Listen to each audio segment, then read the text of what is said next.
All right, the aforementioned Pete Hegseth, co-host of Fox and Friends Weekend, is here. Now, Pete, I think that some of these bunkers are bigger than the houses that you and I grew up in, but you've got a bunker, and that it doesn't surprise me to hear that. What kind of bunker are you building out there? A very simple bunker, Brian. I thank Griff for the shout out. I don't have billions of dollars to build a bunker. Like most people, not a lot of disposable income with lots of kids, so you do what you can.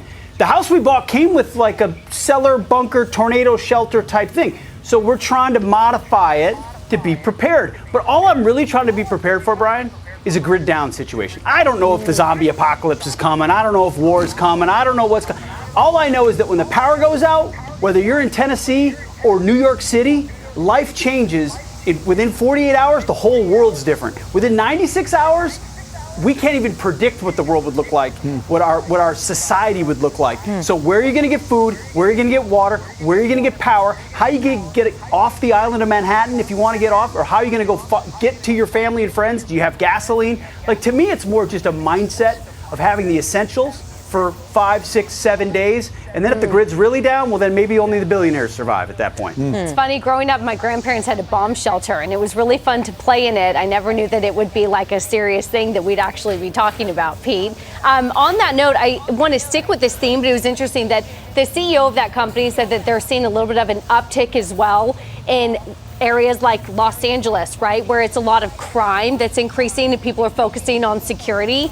Do you see that as sort of like another secondary business for these guys?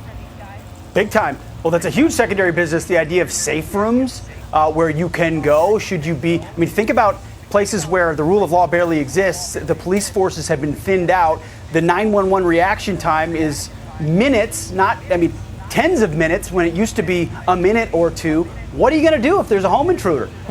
First of all, a lot of these places you don't even have a Second Amendment right. By the way, I listed food, water, and everything else. Before that, you better have the ability to defend yourself, a firearm and ammunition, because if things really go sideways, that's what you're going to need to protect yourself. But yes, bunkers, safe rooms, weapons.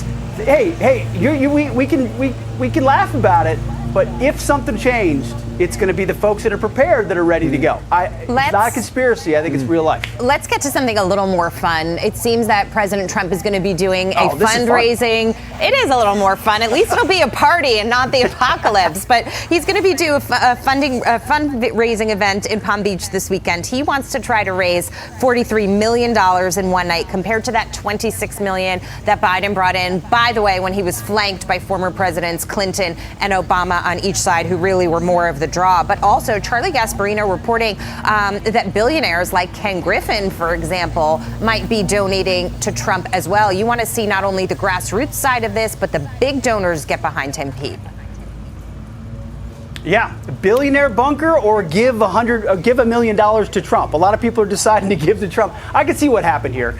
Joe Biden needed a lot of help from celebrities and former presidents to raise $25 million, and Trump was like, nope, mine is going to be bigger, and I'm going to do it at home. Okay, we're going to do it at my house. I don't even have to go to Radio City Music Hall, just my house. And so he's going to do it at Mar-a-Lago. They're going to raise almost twice as much. The billionaires are going to make their way over to Trump, even if they didn't like him, because the alternative is the chaos in the economy that we've seen under Biden, the assault on industries like energy and on just the rule of law. So I think they'll come along.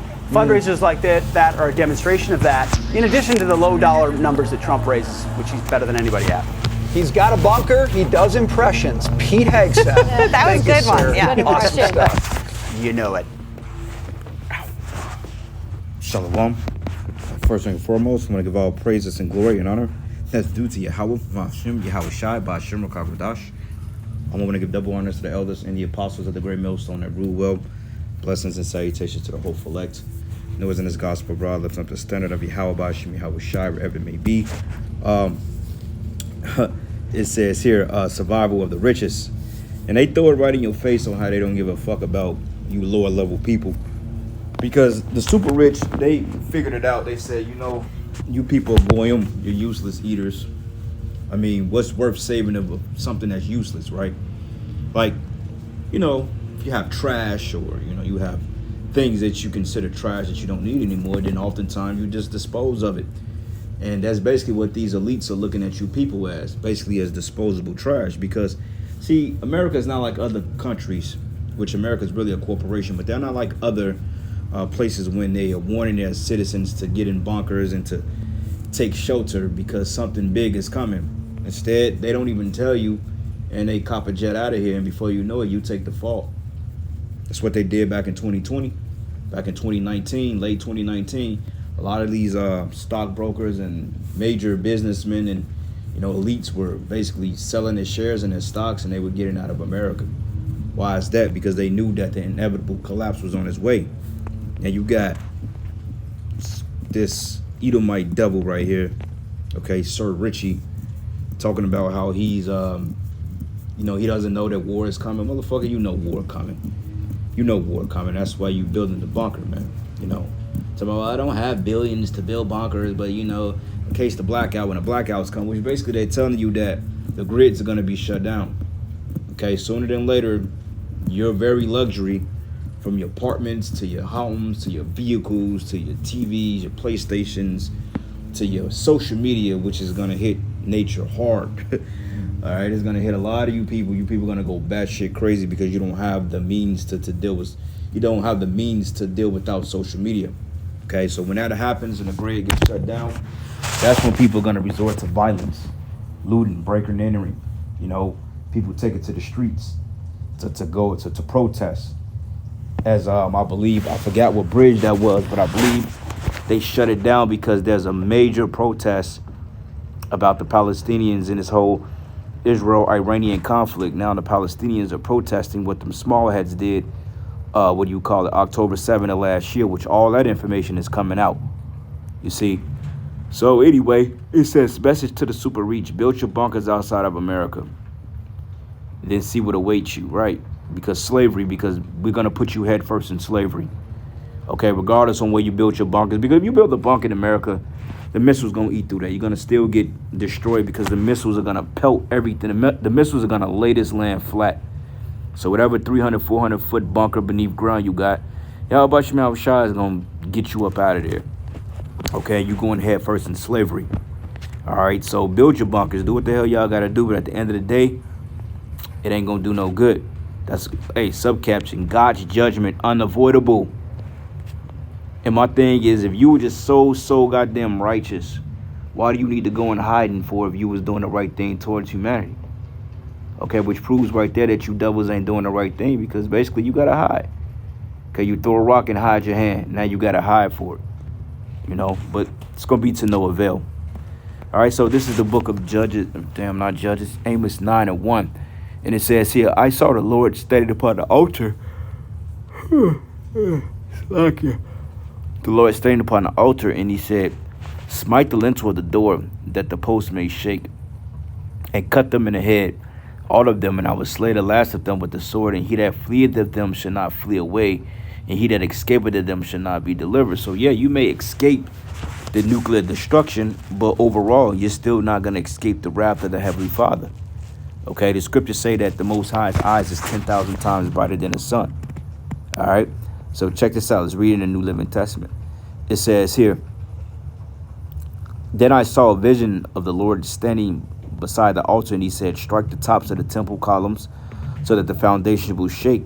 Bring down the roof on the heads of the people below, and I will kill with the sword those who survive. No one would escape, even if they dig down to the place of the dead, which is the grave, okay, not hell, which proves that there's no such thing as hell. Okay, it says, I will reach down and pull them up. Even if they climb up into the heavens, I will bring them down. Even if they hide at the very top of Mount Carmel, I will search them out and capture them. And even if they hide at the bottom of the ocean, I will send the sea serpent after them to bite them. And that sea serpent is none other than Leviathan, man. Okay, so you devils, you're going head first into slavery. It don't matter what type of multi-trillion-dollar bunkers you may have in your repertoire. Okay, your judgment is going to be set, and it's already set. All right, so let's get Psalms 148. Psalms 148, and yep, this started, I think it may be Psalms 140. 147.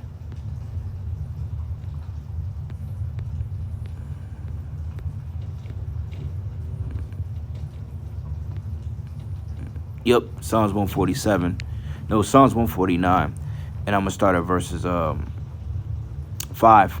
It says, let the saints be joyful in glory. Let them sing aloud in their beds. Who are the saints? According to Psalms 148, the saints are the Israelites, man. Okay? Let's get the precept. Psalms 148, 14.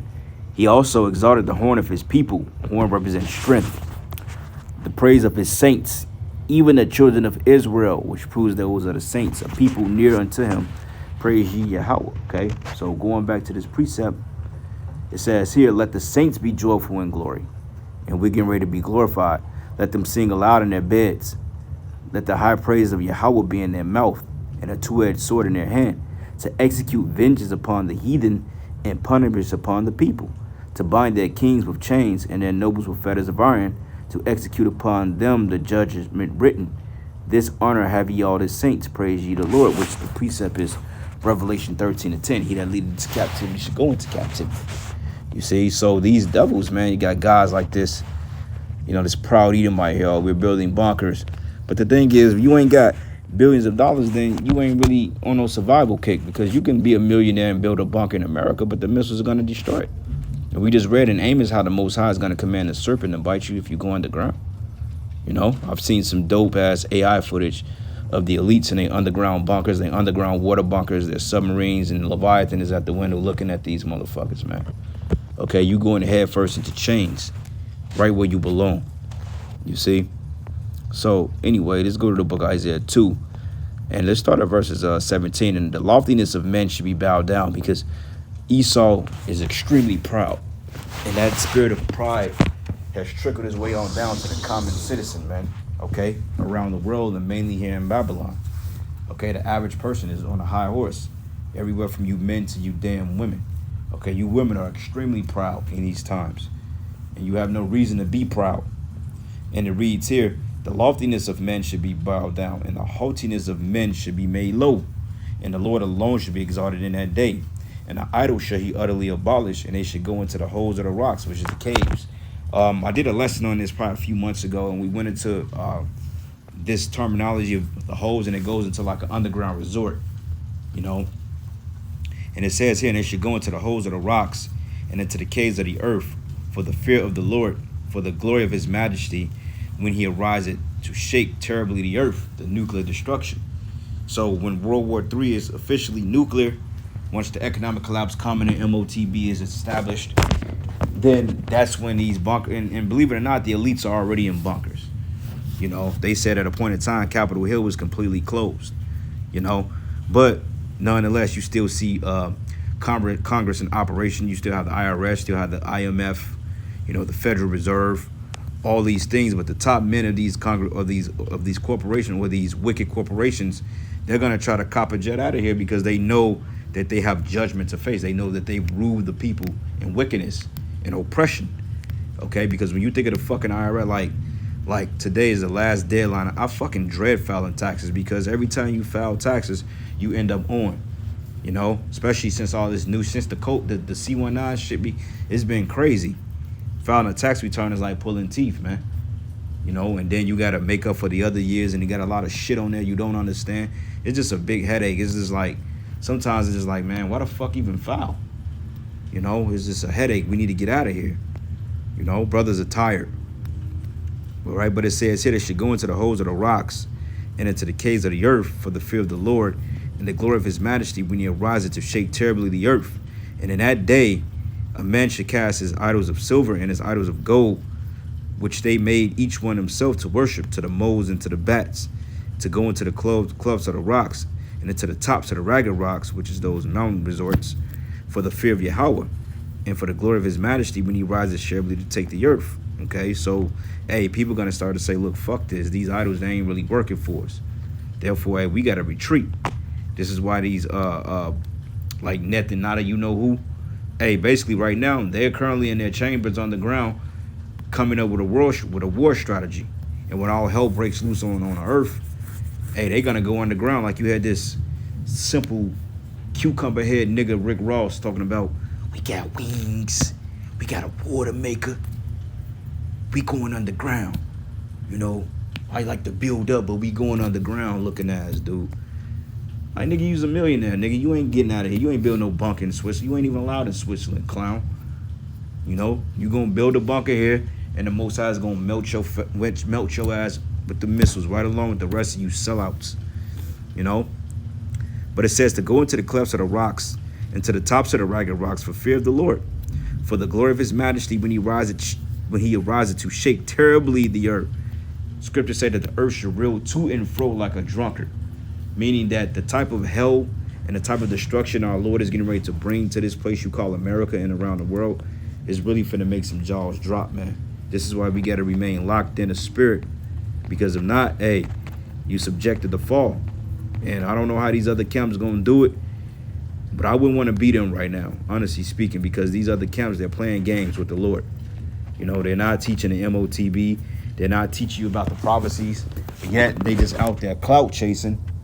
And before you know it, the judgment of the Heavenly Father is gonna swiftly come upon these guys, man. And they deserve it at the end of the day.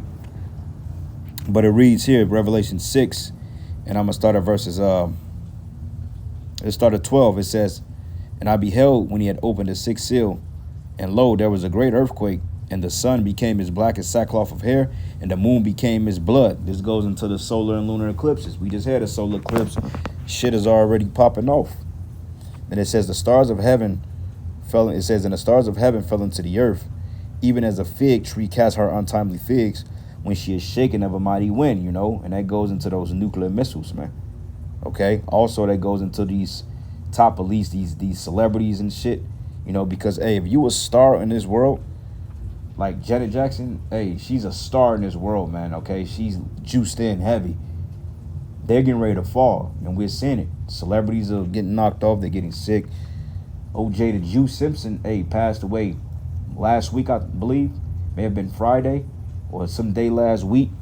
And a video came out about him, how he was supporting the juice, you know. And hey, he got juiced. And it reads, and it says, and the stars fell into the heaven. No, and the stars of heaven fell into the earth, even as a fig cast her untimely figs when she is shaken by a mighty wind. And the heaven departed as a scroll when it is rolled together, that's going into the mushroom cloud. And every mountain and island were removed out of their places. And the kings of the earth, and the great men, and the rich men, and chief captains, and the mighty men, every bondman, every free man, hid themselves in the dens and in the rocks of the mountains, and said unto the mountains and the rocks, fall on us, and hide us from the face of him that sitteth on the throne, and from the face of the wrath of the Lamb. For that great day of his wrath is come, and who should be able to stand? And this is what these elites are saying, man, because they know that eventually they're going to have to face Yahweh Bashim Yahushai. You know, they know that they can't get away with this wickedness that they've done for centuries, man. Now they're coming home. Now his chickens are coming home to roost. All right. Sirach 29, and I'm going to start at verses 13. It says, such a man only feareth the eyes of men, and knoweth not that the eyes of the Lord are 10,000 times brighter than the sun, beholding all the ways of men and considering the most secret parts. So the Lord knows us front to back, back to front, left to right, up to down, sideways, you know. And you elites, what make you think he don't know you? He's created you. But your pride has gotten so out of hand to the point you really think you can find the God particle. You ain't gonna find that because it's non-existent to you. Okay, the Lord is not dealing with you in that regard. So you would never find the keys to creation because you ain't looking to the source, which is the Most High. You want to find a way how to supersede him or sidestep him so you can assume the identity of the universe, rule of the universe, and you're fairly miserable. Okay, you can't even make it to the moon without conjuring up some lies. So you already lost, bro. But it says here, beholding the ways of men and considering the most secret parts, he knew all things it says he knew all things ever they were created. So also after they were perfected, he looked upon them. Okay, so that's the point I wanted to make. The Lord knows everything, so you can't hide, Esau. You know, you through. So you gotta drink this cup like we did.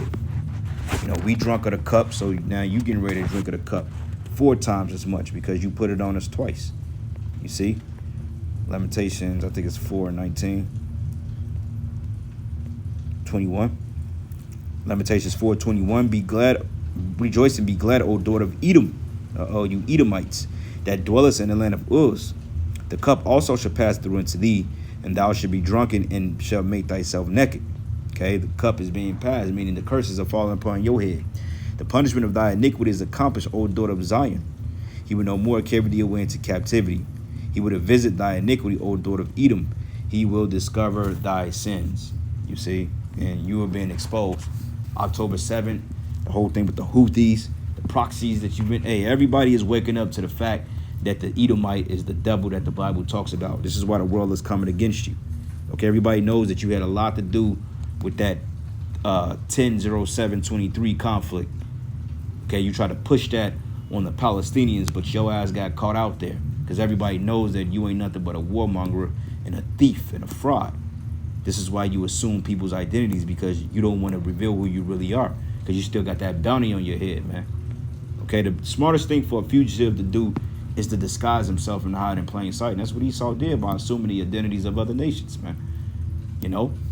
But anyway, with that, brothers, this was just a quick lesson, giving all praises and glory and honor that is due to Yahweh Bashim and Hawashai, Bashim Rakakwadash. Lord's will, you will edify into the next lesson.